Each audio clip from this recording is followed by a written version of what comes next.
Hello guys, स्वागत है आपका अपने यूट्यूब चैनल रघुवंश अकेडमी पे। और दोस्तों, मैं सावन खेरवाल आज फिर लेकर आया हूँ आपके लिए प्रूवर्ब की क्लासेस। तो दोस्तों, प्रूवर्ब की पूरी एक प्लेलिस्ट तैयार की गई है आपके लिए। तो हमने कुछ इंग्लिश प्रूवर्ब्स को लिया है और उनके साथ में हिंदी एक्सप्लेनेशन आपको समझाए जा रहे हैं। अगर आपने पहले की वीडियोज़ नहीं देखी है तो आप पहले की वीडियोज़ भी देख सकते हैं। इससे होगा क्या, इससे आपकी इंग्लिश की समझ जो है थोड़ी सी डेवलप हो जाती है, विकसित हो जाती है। और ये एग्ज़ाम में भी आपको कहीं ना कहीं देखने को मिल जाते हैं। तो इस दृष्टिकोण से देखें तो ये थोड़े से इम्पोर्टेंट हो जाते हैं, इसलिए आपको इनको एक बार गो थ्रू कर लेना चाहिए, एक बार इनको देख लेना चाहिए। तो चलिए दोस्तों, शुरू करते हैं आज का वीडियो।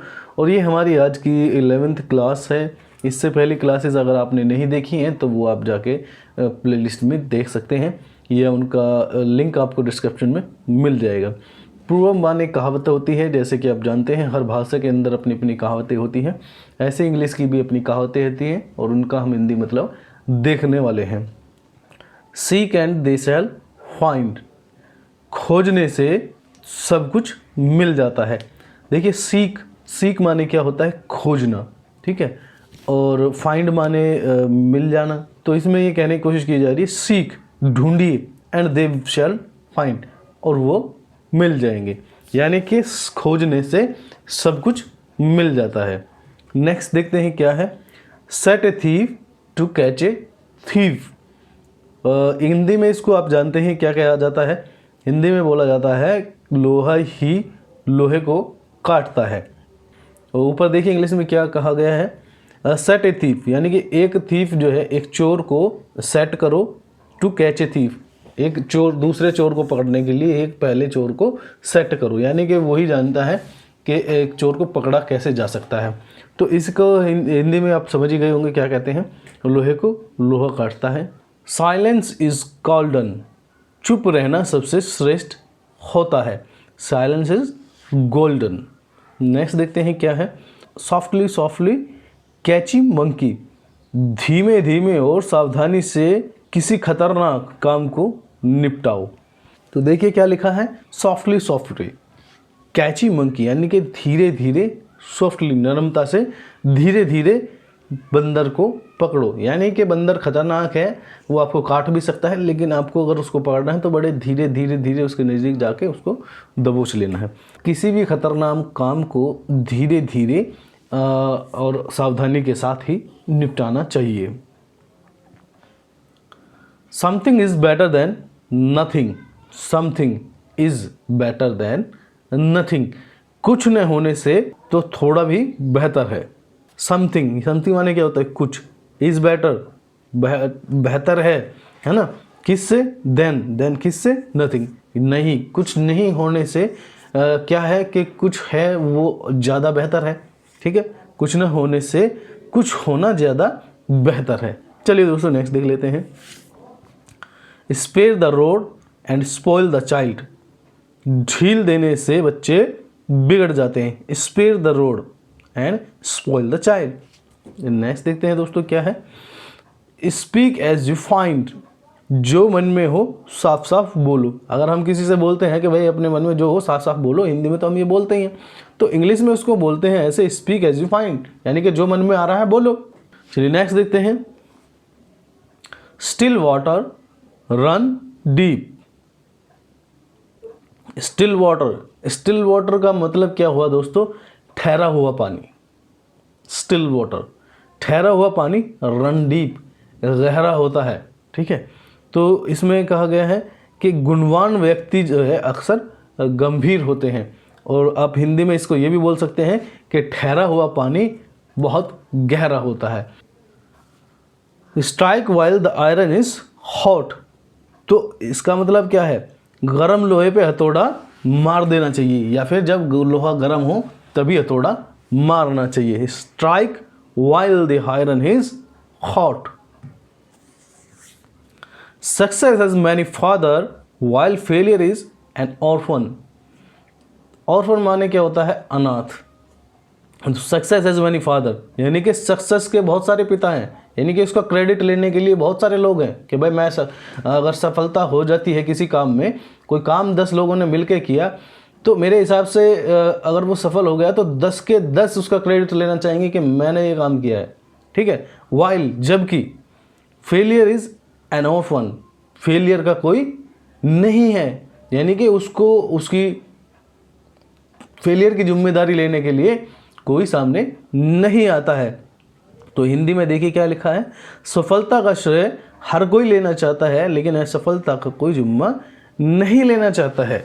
ठीक है दोस्तों, take care of the pennies and the pounds will take care of themselves. तो इसका हिंदी मतलब क्या हुआ, छोटी छोटी चीज़ों का ध्यान रखो एंड बड़ी चीज़ें जो है खुद ब खुद सुधर जाएंगी। तो चलिए दोस्तों नेक्स्ट देखते हैं क्या है। टॉक इज चीप, बोलना बेवकूफ़ी है। कई स्थिति ऐसी आ जाती है जहां हमें ये शब्द बोलना पड़ जाता है कि यहाँ बोलना बेवकूफ़ी है, तो हम वहाँ कह सकते हैं टॉक इज चीप हेयर, तो यहाँ बोलना बेवकूफ़ी है। Talk of the devil and the devil is hair, तो इससे कहते हैं हम शैतान का नाम लो और शैतान हाजिर। कई बार कहते हैं ना, कभी किसी के बारे में बात कर रहे हैं और वो एकदम से वहाँ पहुँच जाए तो हम उसको कहते हैं शैतान का नाम लिया और शैतान हाजिर। तो इसको इंग्लिश में ऐसे बोलते हैं, talk of the devil and devil is here. Tell the truth and shame the devil, tell the truth, सच बोलो एंड शेम, शेम माने क्या होता है, शर्मिंदा करना, द डेविल, डेविल को, शैतान को शर्मिंदा करो। झूठ बोलने के लिए कितना भी बड़ा कारण क्यों न हो, सच बोलो। तो हिंदी में इसका मतलब यही है, और इंग्लिश में तो आपने इसका मतलब देख ही लिया है, tell the truth and shame the devil, यानी कि सच बोलो और जो डेविल है, शैतान है, उसको शर्मिंदा कर दो, यानी कि आपको सच बोलना है। बात इतनी सी है। That which doesn't kill us make us stronger, इसका मतलब क्या है, जो चीज़, that which does not kill us, जो हमें मार नहीं सकता, जो भी चीज़ हमें मार नहीं सकती, मेक्स अस स्ट्रोंगर, वो हमें मजबूत बना देती है, यानी कि नकारात्मक अनुभव भी हमें मजबूत बनाते हैं। ठीक है दोस्तों, चलिए नेक्स्ट देखते हैं। The age of miracles is past, miracle माने होता है दोस्तों चमत्कार, जादू, और पास्ट माने होता है भूतकाल, जो चीज़ें आपके भूतकाल में हुई हो।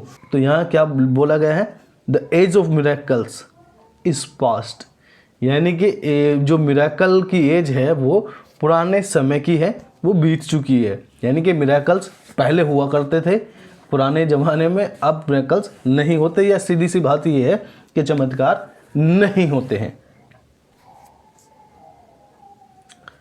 The apple never falls far from the tree, यानी कि एप्पल जो है कभी भी पेड़ से दूर नहीं गिरता। भाई एप्पल हो या कोई भी फल हो तो पेड़ के पास ही गिरेगा, पेड़ के नीचे ही गिरेगा, है ना, उससे दूर तो नहीं जाएगा।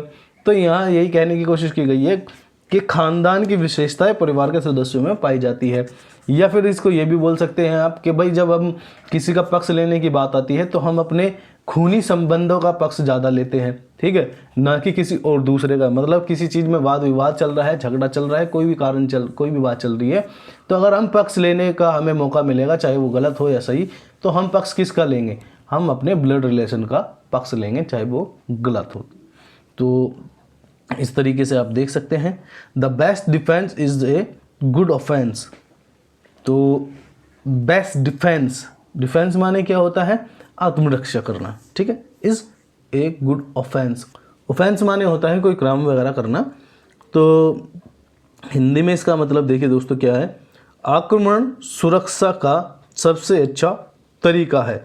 Best defence is a good offence, कहने का मतलब है कि आपको किसी से डर है कि कहीं उससे आपको कोई हानि ना हो जाए, कोई दिक्कत ना हो जाए, और आपको प्रोटेक्शन चाहिए, तो आपने सुरक्षा का घेरा बना के 24 घंटे उसके अंदर रह रहे हैं, ठीक है, तो आपको डर के साथ रहना पड़ेगा। तो यहाँ यही कहने की कोशिश की गई है कि सुरक्षा बढ़ाने की जगह आप सीधा उसी पार्टी पे आक्रमण कर दीजिए और फिर उसको ही ख़त्म कर दीजिए, ताकि फिर आपको कोई सुरक्षा वगैरह लेने की ज़रूरत ना पड़े।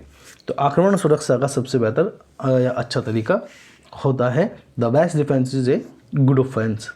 The best laid schemes of mice and men gang aft agley, तो इसका हिंदी मतलब दोस्तों क्या है, सबसे सफल योजना भी सफलता की गारंटी नहीं दे सकती है। कोई स्कीम आपने बनाई, तो ज़रूरी नहीं है वो सबसे अच्छी स्कीम होने के बावजूद भी आपको सफलता की कोई गारंटी दे दे। वह गारंटी मिलती कब है? जब चीज़ें इम्प्लीमेंट होती है, उसके बाद पता चलता है वो सफल हुई है या नहीं हुई है। इससे पहले आपने कोई योजना बनाई है और अच्छी खासी योजना बनाई है, वो बिल्कुल आपको कोई गारंटी नहीं दे सकती कि आपको सफलता दिला ही देगी। तो चलिए दोस्तों, नेक्स्ट देखते हैं क्या है।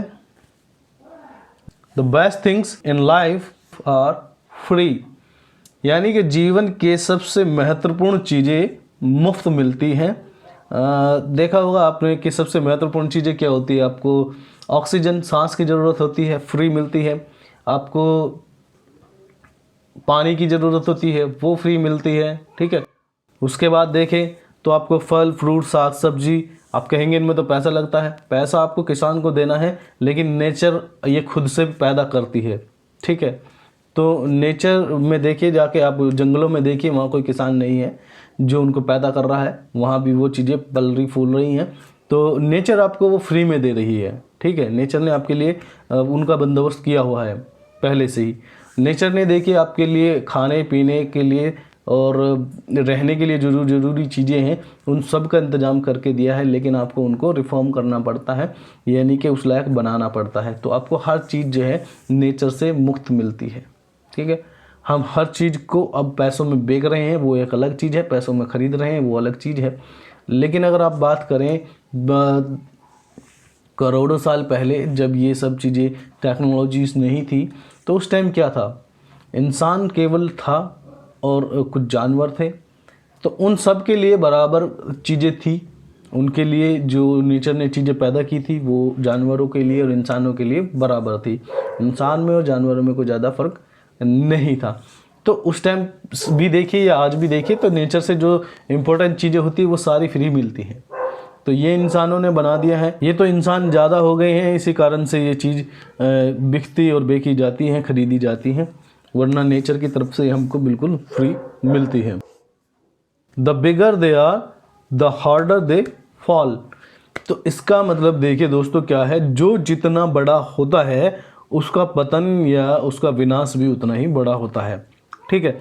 अब मान के देखिए कि एक व्यक्ति है, एक साधारण सा व्यक्ति है, 20, 25, 30 हज़ार रुपये वो डेली कमाने मतलब मंथली कमाने वाला है। उसका पतन होगा भी तो ज़्यादा से ज़्यादा क्या होगा कि भाई उसकी नौकरी छूट जाएगी, यही उसका पतन हो सकता है। उसकी सेविंग्स है, उसने 2-4 लाख की सेविंग कर रखी होगी, वे ख़त्म हो जाएगी, तो ये उसका पतन हो सकता है, ठीक है। तो वो बर्बाद हो गया, वो अपने आप को इतने में ही सोचेगा कि वो बर्बाद हो गया। लेकिन अगर वो ही उसकी जगह कोई एक अंबानी हो और अंबानी को बर्बाद होना हो तो क्या होगा? पूरी की पूरी फैक्ट्री, उसकी कंपनी सब बंद हो जाएंगी, उसके पास जितना पैसा है वो सारा गायब हो जाएगा। तो उसका पतन इससे बड़ा हुआ ना। तो इसका मतलब यही हुआ कि जो जितना बड़ा है उसका पतन भी उतना ही बड़ा होता है। तो दोस्तों, आज की वीडियो में इतने ही प्रोवर्ब्स हमने लिए हैं और आशा करता हूँ आज की वीडियो भी आपको अच्छी लगी होगी। और दोस्तों, अगर वीडियो आपको अच्छी लग रही है तो वीडियो को लाइक कर लें, चैनल को सब्सक्राइब कर लें और साथ ही पास वाली बेल आइकन को दबा लें, ताकि वीडियोज़ की नोटिफिकेशन आपको टाइम से मिलती रहे। तो चलिए दोस्तों, फिर मिलते हैं नेक्स्ट वीडियो में। Till then, good bye.